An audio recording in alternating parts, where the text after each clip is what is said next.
So the first and foremost thing is that Allah Azza wa Jal, in the beginning it was Him as a being and there was nothing else. So He wanted others or creation, He wanted a creation to know Him. So He created the creation. So the first thing He created was the pen. And He told it to write everything that would come into existence. Everything of His irada, of His will, whatever He's going to will. Bismillah, alhamdulillah, wassalatu wassalamu ala rasulillahi sallallahu alayhi wa ala alihi wa sahbihi wa man wala, amma ba'd. Rasulullah sallallahu alayhi wa sallam said, in the beginning there was Allah. There was nothing before Him. In other narration, nothing was with Him. And His throne was on water. And He wrote in the tablet everything. And He created the heavens and the earth. And when the Prophet ﷺ says, خَلَقَ اللَّهُ الْقَلَمَ, that Allah created the pen, he says, وَكَانَ عَرْشُهُ عَلَى مَاءٍ, that His throne was settled upon water. So the scholars, they take from that Allah obviously had created water before the pen, but we don't have much details yet because the heavens and the earth had not been created. But it makes sense because water is the source of everything. What are the dimensions of the pen? How does it look? We have absolutely no idea. I mean, in this world, every pen looks so different.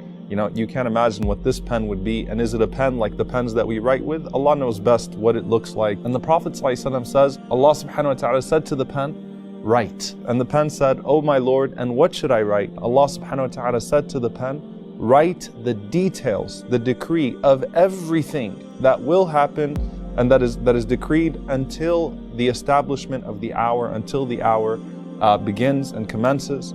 And the Prophet ﷺ, he said, whoever dies believing in anything other than this, then he is not from me. So the pen wrote everything that will take place from that time to the day of judgment. Every single thing. We worry about our rizq. Rizq is sustenance, what Allah will provide us.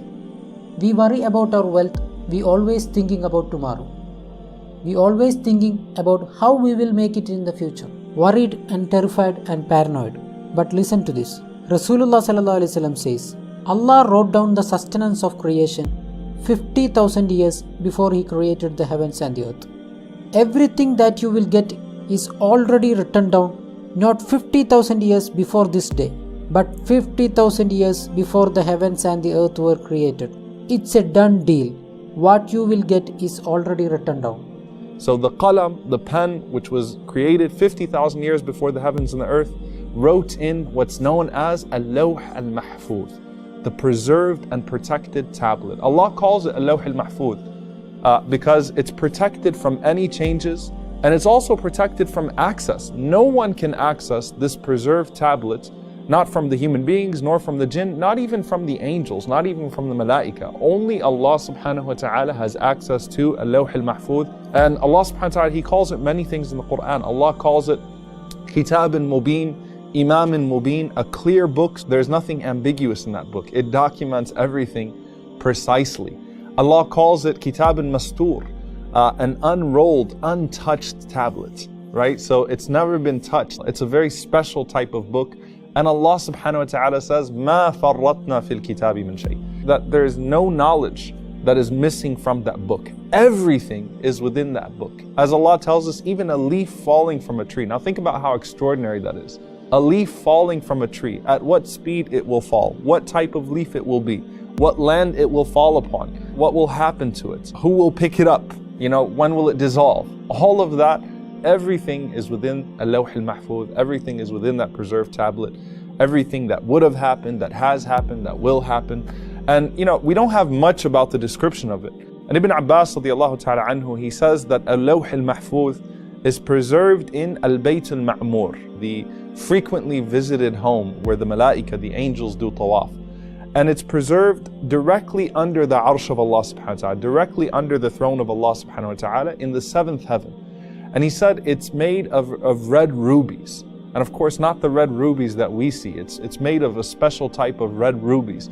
Its upper end is tied to the throne of Allah subhanahu wa ta'ala, and its lower end reaches towards the angels.